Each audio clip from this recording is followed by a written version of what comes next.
ಶ್ರೀ ಗಣಪತಿ ಶಾರದಾ ಗುರುಭ್ಯೋ ನಮಃ. ಯತ್ರ ಯೋಗೇಶ್ವರ ಕೃಷ್ಣೋ ಯತ್ರ ಪಾರ್ಥೋ ಧನುರ್ಧರಃ ತತ್ರ ಶ್ರೀ ವಿಜಯ ಭೂತಿರ್ಧ್ರುವ ನೀತಿರ್ಮತಿರ್ಮಮ.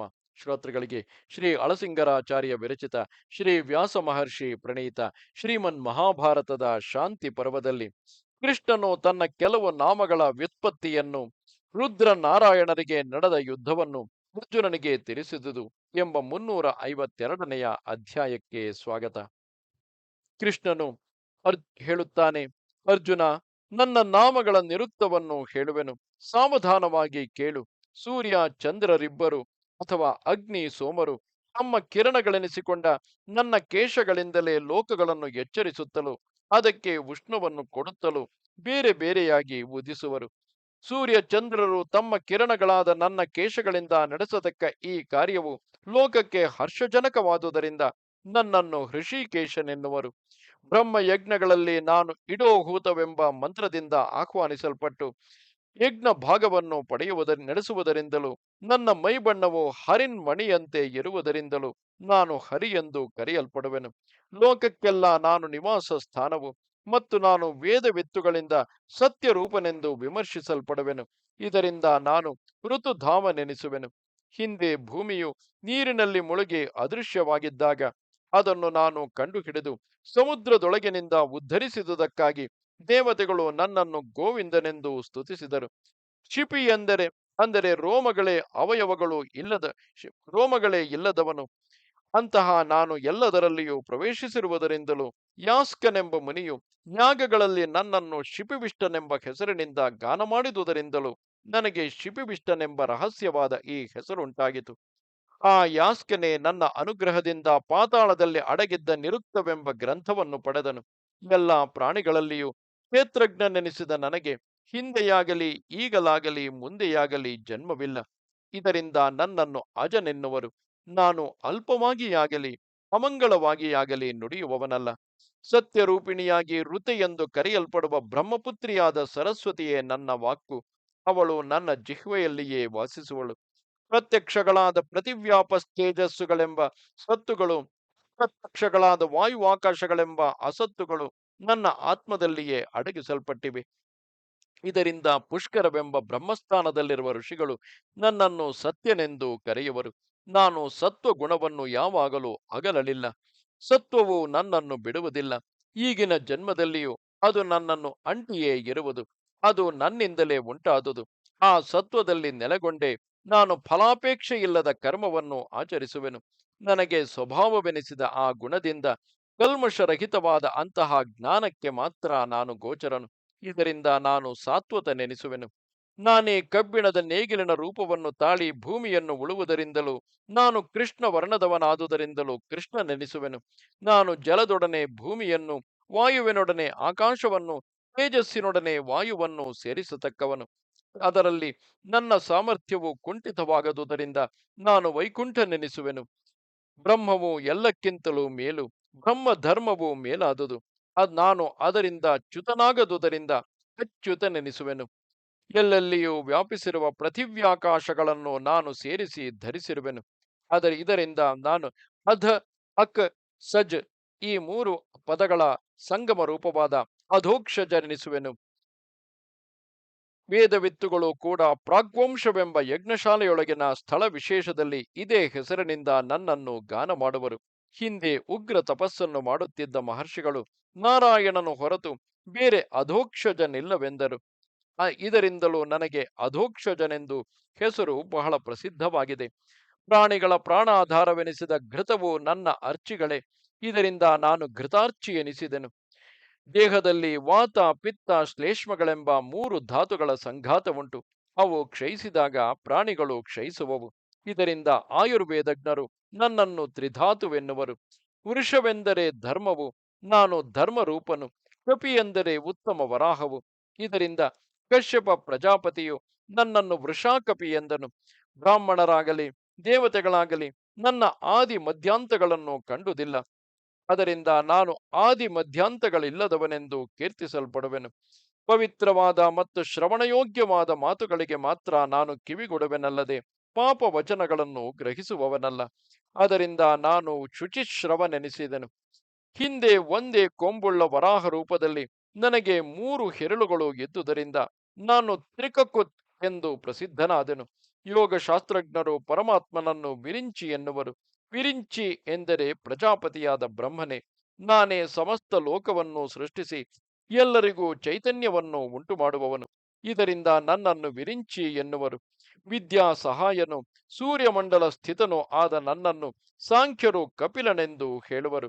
ಯೋಗಿ ಜನಗಳು ಹಿರಣ್ಯಗರ್ಭನೆಂದು ಪೂಜಿಸುವುದು ವೇದ ಸ್ತುತ್ಯನಾದ ನನ್ನನ್ನೇ.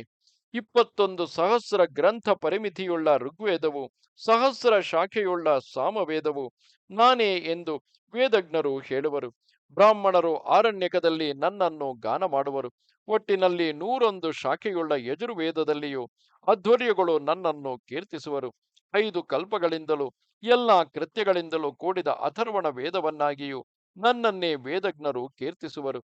ಎಲ್ಲ ವೇದಗಳು, ಅದರ ಭಿನ್ನ ಶಾಖೆಗಳು, ಶಾಖೆಯೊಳಗಿನ ಗೀತೆಗಳು, ಆ ಗೀತೆಯೊಳಗಿನ ಗೀತೆಗಳೊಳಗಿನ ಸ್ವರೂಪ ಭೇದಗಳು, ವರ್ಣೋಚ್ಚಾರಣ ವಿದ್ಯೆಗಳು ಎಲ್ಲವೂ ನನ್ನಿಂದಲೇ ಉಂಟಾದವು.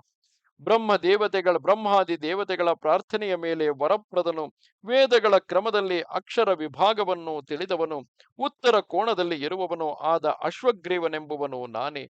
ವಾಮದೇವರಿಂದ ಉಪದೇಶಿಸಲ್ಪಟ್ಟ ಮಾರ್ಗದಲ್ಲಿ ಪಾಂಚಾಲ ಮುನಿಯು ನನ್ನ ಅನುಗ್ರಹದಿಂದ ಆ ಅಶ್ವಗ್ರೀವನಿಂದಲೇ ವೇದಕ್ರಮ ಪಾಠವನ್ನು ಪಡೆದನು. ಬಭ್ರವ್ಯ ಗೋತ್ರದ ಆ ಮುನಿಯೇ ಮೊಟ್ಟ ಮೊದಲು ಕ್ರಮ ಪಾಠವನ್ನು ತಿಳಿದವನು.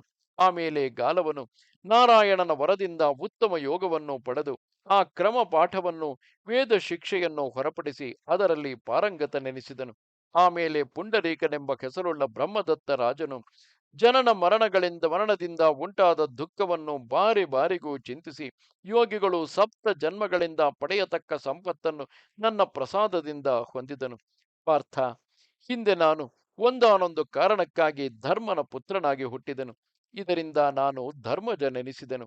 ನಾನು ನರನಾರಾಯಣರೆಂಬ 2 ರೂಪದಿಂದ ವೈದಿಕ ಧರ್ಮ ಸಾಧನೆಗೆ ಉಪಯುಕ್ತವಾದ ಧರ್ಮಯಾನವನ್ನೇರಿ ಅದೇ ರೂಪದಿಂದ ಗಂಧಮಾದನದಲ್ಲಿ ತಪಸ್ಸನ್ನು ಮಾಡಿದೆನು.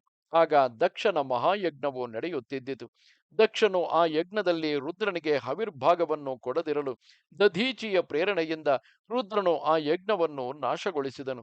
ಆ ಯಜ್ಞ ನಾಶಕ್ಕಾಗಿ ರುದ್ರನು ಪ್ರಯೋಗಿಸಿದ ಶೂಲವು ಯಜ್ಞ ಸಂಭಾರಗಳನ್ನೆಲ್ಲ ಭಸ್ಮ ಮಾಡಿ ಬದರಿಕಾಶ್ರಮದಲ್ಲಿ ನರನಾರಾಯಣರಾಗಿ ನಾವು ತಪಸ್ಸು ಮಾಡುತ್ತಿದ್ದ ಕಡೆಗೆ ಬಂದಿತು. ಅಲ್ಲಿದ್ದ ನಾರಾಯಣನ ಕೇಶಗಳು ಆ ಶೂಲದ ತೇಜಸ್ಸಿನಿಂದ ಆವೃತವಾಗಿ ಮುಂಜೆಯ ಬಣ್ಣಕ್ಕೆ ತಿರುಗಿದವು. ಇದರಿಂದ ನನಗೆ ಮುಂಜಕೇಶನೆಂಬ ಹೆಸರಾಯಿತು. ಆ ಶೂಲವನ್ನು ನೋಡಿ ನಾರಾಯಣನಾದ ನಾನು ಹೂಂಕಾರ ಮಾಡಿದೊಡನೆ ಅದು ಹಾರಿ ತಿರುಗಿ ಶಂಕರನ ಹಸ್ತಕ್ಕೆ ಸೇರಿತು. ಆಗ ರುದ್ರನು ಅದರ ವೇಗಕ್ಕೆ ಭಯಪಟ್ಟು ನರನಾರಾಯಣರ ಬಳಿಗೆ ಓಡಿಬಂದು ಅವರ ಮೇಲೆ ಬೀಳುವಷ್ಟರಲ್ಲಿ ನಾರಾಯಣನು ಆ ರುದ್ರನ ಕಂಠಕ್ಕೆ ಕೈಕೊಟ್ಟು ಬಲವಾಗಿ ಅಪ್ಪಿ ಹಿಡಿದನು. ಆ ಹಿಡಿತಕ್ಕೆ ರುದ್ರನ ಕಂಠವು ನೀಲಿಗಟ್ಟಿ ಅವನು ಶಿತಿಕಂಠನೆನಿಸಿದನು. ಇಷ್ಟರಲ್ಲಿ ನರನು ಆ ರುದ್ರನನ್ನು ತಡೆಯುವುದಕ್ಕಾಗಿ ಒಂದು ಇಶೀಕೆಯನ್ನು, ಅಂದರೆ ಹುಲ್ಲು ಕಡ್ಡಿಯನ್ನು ಎತ್ತಿಕೊಂಡು ಮಂತ್ರಿಸಲು ಅದು ಒಂದು ದೊಡ್ಡ ಕೊಡಲಿಯಾಯಿತು. ಅದು ರುದ್ರನ ಮೇಲೆ ಹೋಗಿ ಬಿದ್ದೊಡನೆ ಮುರಿದು ಹೋಯಿತು. ಇದರಿಂದ ನನಗೆ ಖಂಡ ಪರಶುವೆಂಬ ಹೆಸರಾಯಿತು. ಅದರಿಂದಾಚೆಗೆ ಯಜ್ಞದಲ್ಲಿ ರುದ್ರನಿಗೆ ಉಚ್ಛೇಷಣವೆಂಬ ಭಾಗವನ್ನು ಕೊಟ್ಟರು. ಇದಕ್ಕೆ ಶ್ರುತಿಯೂ ಉಂಟು. ರುದ್ರನು ಉಚ್ಛೇಷಣ ಭಾಗವನ್ನು ಹೊಂದತಕ್ಕವನು. ಉಚ್ಛೇಷಣ ಕಾಲದಲ್ಲಿ, ಅಂದರೆ ಇತರರಿಗೆ ಸಾಧಾರಣವಲ್ಲದ ಉಚ್ಛೇಷಣ ಭಾಗದಿಂದ ಅವನಿಗಾಗಿಯೇ ಹೋಮ ಮಾಡಬೇಕು ಎಂಬುದು ಆ ಶ್ರುತ್ಯರ್ಥವು ಎಂದನು. ಆಗ ಅರ್ಜುನನು ತ್ರೈಲೋಕ್ಯ ವಿನಾಶಕವಾದ ಈ ರುದ್ರ ನಾರಾಯಣನ ಯುದ್ಧದಲ್ಲಿ ಜಯ ಹೊಂದಿದವರು ಯಾರೆಂದು ಪ್ರಶ್ನೆ ಮಾಡಲು ಕೃಷ್ಣನು ಹೇಳುತ್ತಾನೆ, ಅರ್ಜುನ ಕೇಳು, ಆ ಯುದ್ಧದಲ್ಲಿ ಲೋಕವೆಲ್ಲ ತತ್ತರಿಸಿತು. ಯಜ್ಞಗಳಲ್ಲಿ ಹೋಮ ಮಾಡಿದ ಶುದ್ಧವಾದ ಹವಿಸ್ಸನ್ನು ಅಗ್ನಿಯು ಗ್ರಹಿಸದೆ ಹೋದನು. ಋಷಿಗಳಿಗೆ ವೇದ ಮಂತ್ರಗಳು ತೋರದಂತಾದವು. ದೇವತೆಗಳಲ್ಲಿ ರಜಸ್ತಮೋ ಗುಣಗಳು ಆವರಿಸಿದವು. ಭೂಮಿಯು ನಡುಗಿತು. ಆಕಾಶವು ಭೇದಿಸಿದಂತಾಯಿತು. ಸೂರ್ಯಾದಿ ಜ್ಯೋತಿಗಳು ಕಾಂತಿಗೊಂದಿದವು. ಬ್ರಹ್ಮನು ತನ್ನ ಪೀಠದಿಂದ ಜಾರಿ ಬಿದ್ದನು. ಸಮುದ್ರಗಳು ಶೋಷಿಸಿದವು. ಹಿಮಾಲಯವು ಭೇದಿಸಿತು. ಇಂತಹ ಅನರ್ಥಗಳನ್ನು ನೋಡಿ ಬ್ರಹ್ಮನು ದೇವತೆಗಳೊಡನೆಯೂ ಋಷಿಗಳೊಡನೆಯೂ ಕೂಡಿ ಆ ಯುದ್ಧಸ್ಥಳಕ್ಕೆ ವೇಗದಿಂದ ಬಂದು ರುದ್ರನ ಮುಂದೆ ಕೈಮುಗಿದು, ಲೋಕೇಶ್ವರ, ಲೋಕಕ್ಕೆ ಮಂಗಳವಾಗಲಿ. ನೀನು ಆಯುಧವನ್ನು ಕೆಳಕ್ಕಿಳಿಸು. ಅಕ್ಷರವು, ಅವ್ಯಕ್ತವು, ಲೋಕ ನಿಯಾಮಕವು, ಲೋಕ ಜನಕವು, ಕೂಟಸ್ಥವು, ಕರ್ತೃವು ಅಕರ್ತೃವು ದ್ವಂದ್ವರಹಿತನೋ ಆದ ಯಾವ ಪರವಸ್ತುವುಂಟೋ ಅದೇ ಈ ಎರಡು ರೂಪದಿಂದ ಕಾಣಿಸುತ್ತದೆ. ಧರ್ಮೋದ್ಧರಣಕ್ಕಾಗಿಯೇ ಇವರು ಹುಟ್ಟಿರುವರು.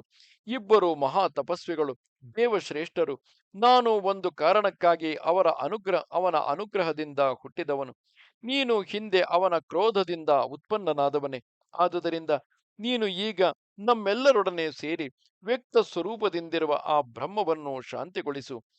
ಅದರಿಂದ ಲೋಕಕ್ಕೆ ಶಾಂತಿಯುಂಟಾಗಲಿ, ವಿಳಂಬವು ಬೇಡ ಎಂದನು. ಆಗ ರುದ್ರನು ಶಾಂತನಾಗಿ ಆ ನರನಾರಾಯಣರನ್ನು ಪ್ರಸನ್ನರನ್ನಾಗಿ ಮಾಡಲು ಆ ಹರಿಯಲ್ಲಿ ಮನ್ನಣೆ ಕೇಳಿದನು. ನಾರಾಯಣನು ಪ್ರಸನ್ನನಾಗಿ ರುದ್ರನೊಡನೆ ಸಮಾಧಾನದಿಂದಿರುತ್ತಾ, ಶಂಕರ, ನಮ್ಮಿಬ್ಬರಲ್ಲಿ ಭೇದವಿಲ್ಲ. ನಿನ್ನ ಭಕ್ತನು ನನ್ನ ಭಕ್ತನೇ, ನಿನ್ನನ್ನು ತಿಳಿದವನು ನನ್ನನ್ನು ತಿಳಿದವನೇ. ನೀನು ನನ್ನಲ್ಲಿ ಭೇದ ಭಾವದಿಂದ ಇರಬಾರದು. ನಿನ್ನ ಶೂಲ ಪ್ರಹಾರದ ಗುರುತು ನನ್ನ ಎದೆಯಲ್ಲಿ ಶ್ರೀವತ್ಸವೆಂಬ ಮಚ್ಚೆಯ ಗುರುತಾಗಲಿ. ನಾನು ಕಂಠವನ್ನು ಒತ್ತಿ ಹಿಡಿದುದರಿಂದ ನೀನು ಶ್ರೀಕಂಠನೆನಿಸುವೆ ಎಂದನು. ಹೀಗೆ ನರನಾರಾಯಣರು ತಮ್ಮಲ್ಲಿ ಒಬ್ಬರಿಂದೊಬ್ಬರಿಗೆ ಉಂಟಾದ ಚಿಹ್ನೆಗಳನ್ನು ಧರಿಸಿ ರುದ್ರನೊಡನೆ ಸ್ನೇಹವನ್ನು ಬೆಳೆಸಿದರು. ದೇವತೆಗಳನ್ನೆಲ್ಲ ಹಿಂದಕ್ಕೆ ಕಳುಹಿಸಿ ತಪಸ್ಸಿನಲ್ಲಿ ನಿಂತರು.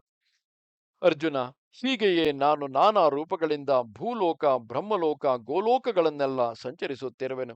ನನ್ನ ರಕ್ಷಣೆಗೆಂದಲೇ ನಿನಗೂ ಯುದ್ಧದಲ್ಲಿ ಜಯ ಉಂಟಾಯಿತು. ಈಗ ಯುದ್ಧವು ಪ್ರಾಪ್ತವಾದರೂ ನಿನ್ನ ಮುಂದೆ ಹೋಗತಕ್ಕವನು ಆ ರುದ್ರನೇ. ಅವನು ನನ್ನ ಕೋಪದಿಂದ ಹುಟ್ಟಿದ ಕಾಲನೆಂದು ತಿಳಿ. ಮೊದಲು ಅವನು ನಿನ್ನ ಶತ್ರುಗಳನ್ನು ಕೊಂದ ಮೇಲೆಯೇ ನೀನು ಅವರನ್ನು ಕೊಲ್ಲುವೆಯೆಂದು ತಿಳಿ. ದೇವದೇವನಾದ ಆ ಹರನನ್ನು ನಮಸ್ಕರಿಸು. ಅವನು ಅಪ್ರಮೇಯ ಮಹಿಮೆಯುಳ್ಳವನು, ಅಕ್ಷಯನು. ಇವೆಲ್ಲವೂ ಅವನ ಪ್ರಭಾವವೇ ಎಂದನು. ಇದು 352ನೆಯ ಅಧ್ಯಾಯವು. ನಮಸ್ತೆ ಶಾರದೆ ದೇವಿ, ಕಾಶ್ಮೀರ ಪುರವಾಸಿನಿ. ತ್ವಾಮಹಂ ಪ್ರಾರ್ಥಯೇ ನಿತ್ಯಂ, ವಿದ್ಯಾದಾನಂಚ ದೇಹಿಮೆ. ನಮಸ್ಕಾರ.